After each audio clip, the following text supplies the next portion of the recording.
Hello అండి అందరికీ. అందరూ ఎలా ఉన్నారు? బాగున్నారా? నేనైతే బాగున్నాను. మీరందరూ కూడా బాగుండాలనైతే మనస్ఫూర్తిగా కోరుకుంటున్నానండి. ఈ వీడియో వచ్చేసి మంగళవారం రోజు తీసుకున్నదనమాట. ఇక్కడ చూపిస్తున్న బ్లౌజ్ వచ్చేసి నేనైతే మా ఆడబిడ్డదనమాట. నేను కుట్టాననమాట ఇంట్లోనే. మాకైతే మంగళవారం రోజొచ్చే అయితే నీళ్ళొచ్చినాయన్నమాట. వాటర్ పట్టేసిన తర్వాత ఈ బ్లౌజ్‌నైతే కట్ కట్ జేసుకొని కుట్టేసాను. ఇంకా శారీ గూడా ఉంటే కొంగులైతే ఓసేసుకున్నాను. నేనైతే పైపింగేసి కుట్టాను కదా! బ్లౌజ్ ఎట్లా ఉందా అనేసైతే మీకు షేర్ జేస్తున్నాను. మంచిగా అనిపిచ్చిందని అనుకుంటున్నాను. నచ్చితే గనక లైక్ చేయడం మర్చిపోద్దండి. అట్లాగే నా ఛానెల్‌ని ఎవరైనా ఫస్ట్ టైమ్ చూస్తున్నట్లయితే ప్లీజ్ నా వీడియోని పూర్తిగా చూసి లైక్ చేసి, సబ్స్క్రైబ్ చేసి సపోర్ట్ చేస్తారనుకుంటున్నాను. బ్లౌజ్ కలర్ అయితే ఆరెంజ్ అబ్బా! దానికి పైపింగ్ వేయడంతోటి మంచి లుక్ వచ్చిందని నేను అనుకుంటున్నాను. నాకు నచ్చింది.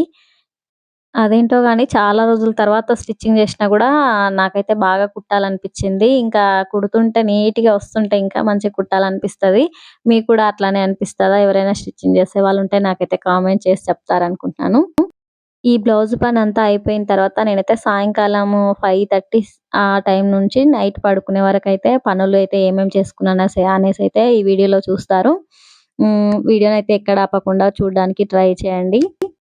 దీని తర్వాత ఇంకా నేనైతే ఇల్లంతా గూడా ఊడ్చేసుకొని, బయట గూడా ఊడ్చుకొని, నీళ్లు చల్లుకొని ముగ్గయితే అట్లా వేసుకున్నాను. ముందర సిమెంట్ తోటి మంచిగా చేసుకున్న తర్వాత ఇంకా మంచిగా అనిపిస్తా ఉంది. ముగ్గయితే అట్లా వేసుకున్న. తర్వాత ఇల్లు తుడుచుకొని, స్నానం చేసుకొని, దీపం అయితే పెట్టేసుకున్నాను. మనసుకైతే మంచి ప్రశాంతంగా అనిపిచ్చింది.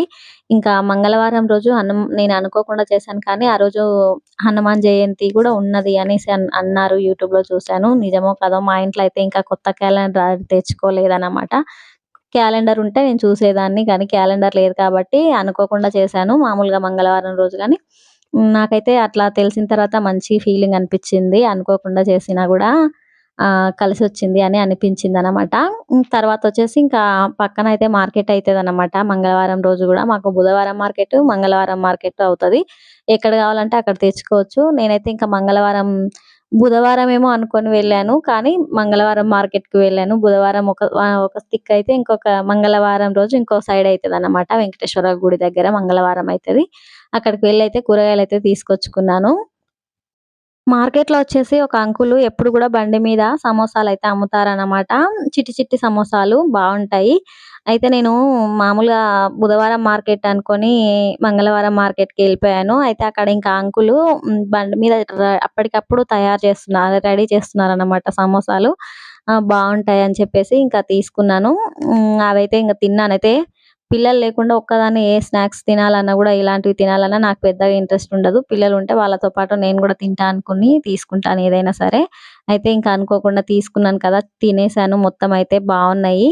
ఏం తింటాను అనుకున్నాను గానీ, తినే కొద్దీ బాగా తినాలనిపించింది వేడి వేడిగా.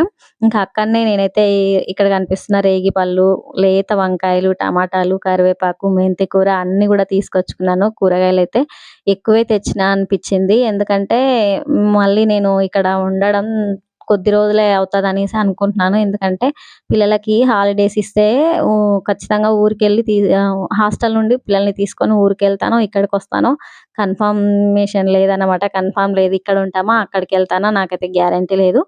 కానీ కూరగాయలైతే తీసుకొచ్చాను. ఇంకా మిగిలిపోయినా ఏం చేస్తాం, ఒకవేళ మేము ఆటో తీసుకొని వెళ్తే గనక ఆటోలో పెట్టుకొని వెళ్తా అని చెప్పేసి అన్నీ అయితే తెచ్చుకున్నాను. ఇంక వచ్చిన తర్వాత గిన్నెలు అన్నీ గూడా కొన్ని ఉండే అవన్నీ గూడా కడిగేసుకున్నానన్నమాట. నేను మిమ్మల్ని ఒకటి అడగాలనుకుంటున్నాను. ఒక డౌట్ అనుకోండి. నా వీడియోస్ ఎవరెవరు చూస్తున్నారో నాకు తెలీదు. ఎక్కడి వరకు చూస్తున్నారో గూడా తెలీదనమాట. అయితే నేను అనుకోకుండా ఛానెల్ అయితే స్టార్ట్ జేశాను. ఈ లాంగ్ వీడియోలు తీసి, అప్‌లోడ్ చేసి పెట్టడం అంటే చాలా పెద్ద పనే. ఎందుకంటే నేను చేస్తున్నాను కదా! నాకు తెలుస్తుంది. ఈ వీడియోలు నేను పెట్టేవి ఎట్లా అనిపిస్తున్నాయి? మంచిగా అనిపిస్తుందా? బోర్ అనిపిస్తుందా? బోర్ అనిపించినా గూడా ఏం పర్వాలేదు. మీరు కామెంట్ చేసి చెప్తే ఎక్కడేమన్నా చేంజ్ జేసుకోవాలనేసైతే నాకు తెలుస్తది కదా! అందుకే నేను మిమ్మల్ని రిక్వెస్ట్‌గా అడుగుతున్నాను. ఎవరైనా నా ఛానెల్‌ని చూస్తూ ఇక్కడి వరకు చూస్తే గనక నా వీడియో ఎట్లా అనిపించిందనేసైతే కామెంట్ చేస్తారనుకుంటున్నా. మంచిగుంటే ఎట్లుందనేసైతే ఖచ్చితంగా చెప్పండి. మంచిగా ఎడిటింగ్ చేస్తున్నానా లేదా అనేసి. చేసేవాళ్ళు ఎట్లా చేస్తారో ఏమో గానీ నాకైతే నిజంగా పెద్ద పరీక్ష, పెద్ద పనిలాగా అనిపిస్తుందన్నమాట. నిజంగా ఒక వీడియోని తీసి ఇట్లా ఎడిటింగ్ చేసి అప్‌లోడ్ చేయడం అంటే చాలా కష్టమైన పని. సినిమాలు తీసేవాళ్ళు ఎట్లా తీస్తారో అసలు వాళ్ళకి ఎంత ఓపిక ఉంటదో అనిపించింది నాకు. మామూలుగా ఏ పనినైనా గూడా మామూలుగా చేస్తూ చేసుకోవడం వేరే, ఇట్లా ఫోన్ పెట్టుకొని చేసి మళ్ళీ దాన్ని ఇక్కడి వరకు కరెక్ట్‌గా ఉంది చూసుకొని ఎడిటింగ్ చేసి పెట్టడం అంటే చాలా కష్టము. నాకైతే కొంచెం కష్టంగానే అనిపిస్తుంది. కాకపోతే నేను ఈ యూట్యూబ్‌లో మంచిగా అంటే కొంతమందినైనా ఎంటర్‌టైన్‌మెంట్ చేయగలుగుతా అంటే నా వీడియోస్ చూస్తారు. కొంతమంది నచ్చుతది అని చెప్పేసి అనుకుంటున్నాను. అది నాకు ఇంట్రెస్ట్ ఉందన్నమాట. చెయ్యాలి అనే ఇంట్రెస్ట్ ఉంది. అందుకని చెప్పేసి చేస్తున్నాను. చూడాలి ఎంతవరకొస్తదో నా ఛానల్ ఎప్పటి వరకి సక్సెస్ వస్తదో, ఎంత సక్సెస్ వస్తదో చూడాలి. నాకు నేను ఒక పరీక్ష లాగా పెట్టుకున్నాను. అయితే ఏదైనా సరే నేనొక్కసారి అనుకున్నానంటే చేసేదాకా వదిలిపెట్టననమాట. మిషన్ గూడా అంతే నేను నెల రోజులు కూడా ఖచ్చితంగా వెళ్ళానో లేదో అస్సలు ఆమె నాకు నేర్పించినామె అంతంత మాత్రంగా చూయించింది. కరెక్ట్‌గా అంటే ఒక్కటేసారి బ్లౌజు కొలతలు ఎలా పెట్టుకోవాలో చూయించిందనమాట.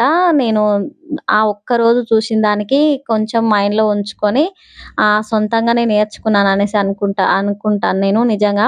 ఎందుకంటే కంటిన్యూగా వెళ్తే నేర్చుకుంటే అది వేరే. కానీ ఆ నెల రోజుల్లో గూడా నేను చాలా వరకు 20 రోజులు గూడా పోయినానో లేదో మధ్యలో మా చేను పనికైతే వెళ్ళాను. అయితే నా బలవంతంగా, నా ఇష్టంగా నేను నేర్చుకోవాలి. ఖచ్చితంగా నావి నేనన్నా స్టిచ్చింగ్ జేసుకోవాలి. పిల్లలతోటి ఇంట్లో ఉండి ఎట్లా అని చెప్పేసి అప్పుడు చాలా ఇదుండేది. ఖచ్చితంగా వెళ్ళాను. అందుకే మా ఆయనతోని గొడవ పడి మరీ వెళ్లి నేర్చుకున్నాను. అయితే నేను గ్యాప్ ఇచ్చి వెళ్ళానని జెప్పేసి కోపంతోటి అంటే వాళ్ళకి గిరాకీ బట్టలొస్తాయి కదా! అప్పుడు వాళ్ళేం జేస్తారంటే హెమ్మింగ్ పని అవి చేయిస్తారు. ఏమన్నా కుట్లు వేయడం అలాంటివుంటే చేయిస్తారు గానీ, వెంటనే కటింగు అవంటే చూయించరనమాట. ఇంకా నేను అట్లా ఉండి వెళ్ళేసరికి ఆమైతే ఒక్కసారిగా నన్ను కసిరిచ్చింది. "నువ్వు ఒక టైంకు రావు, కరెక్ట్‌గా రావు. ఇట్లా వస్తే ఎట్లా గుర్తుపెట్టుకుంటారు నేను చెప్పింది" అని జెప్పేసి కసిరిచ్చేసింది. నాకు చాలా ఏడుపొచ్చిందనమాట. అయినా సరే నేను వదలలేదు. ఇంకా అక్కడితోటి మానేసానంటే ఏదో ఇబ్బందొచ్చి ఆపేసాననమాట. ఆపేసిన తర్వాత నేను మాత్రం ఓన్‌గా 1, 2 బ్లౌజులయితే కట్ జేసి కుట్టేసాను. ఒక ఫస్టు స్టార్టింగ్ పోయినా గూడా అవి అక్కడ కుట్టినవే పోయినవి. నాకు సొంతంగా నేను కుట్టుకున్న తర్వాతయితే మంచిగా అనిపిచ్చింది. చిన్న చిన్న మిస్టేక్స్ ఉంటాయి గానీ మంచిగా అనిపిచ్చింది. నా సొంతంగా నేను కుట్టుకొని వేసుకున్నాను కదా! అని చెప్పేసి ధైర్యమొచ్చింది. అంతే నేను ఏ పనినైనా సరే కావాలి అనుకుంటే చాలా ఖచ్చితంగా చేసుకుంటాను. ఇట్లా ఇది చేయాలి అనుకుంటే ఇది చేసేస్తానన్న నమ్మకం. ఇంకా ఈ వీడియోలల్ల నేను ఎక్కడి వరకి నా నమ్మకాన్ని నిలబెట్టుకుంటానా అనేసి నేననుకుంటున్నాను. అయితే చాలామంది అంటూ ఉంటారు గదా! పెళ్లయిపోయింది. ఇంకా ఇంట్లో ఉండి చూసుకోవచ్చు కదా! ఎందుకు ఈ పనులన్నీ గూడా అని అంటారు. అయితే అలాంటి వాళ్ళనైతే నేనస్సలు కరెక్ట్ అని అనను. ఎందుకంటే ఎప్పటికైనా సరే మన ఆలోచనలు ఆహ్, కొత్తగా స్టార్ట్ అవ్వాలి. ప్రతిరోజు గూడా ఫ్రెష్‌గా స్టార్ట్ జేసుకోవాలి. ఇంతే ఇంక అయిపోయింది అని చెప్పేసి ఊరికే ఉండడం చాలా తప్పు. ఖచ్చితంగా మనం ఏదో ఒక పని సాధించగలుగుతాం అన్న నమ్మకాన్నయితే మనం వదులుకోవద్దు. అట్లా అనుకోని చేసినామంటే ఏ పనినైనా చేయగలుగుతామన్న నమ్మకం నాకైతే. అందుకే నేనింకా ఎవరైనా అట్లా అన్నా గూడా నేను అస్సలు ఒప్పుకోను. నాకు నేను ఖచ్చితంగా చేసుకోవాలి ఏదో ఒకటి అని జెప్పేసి ఆశ. అయితే చాలా అన్ని టైంలో అంత పట్టుదల ఉండదు. ఎందుకంటే సంసారంలో అలాంటి పట్టుదలలు గట్టిగా ఉండి నిలబెట్టుకోవడం అంటే కష్టమే. నేనెక్కడి వరకొస్తానో ఇంగ చూస్తానబ్బా! వీడియో అయితే నచ్చిందనుకుంటున్నాను. నచ్చితే లైక్ చేసి సబ్స్క్రైబ్ చేయండి.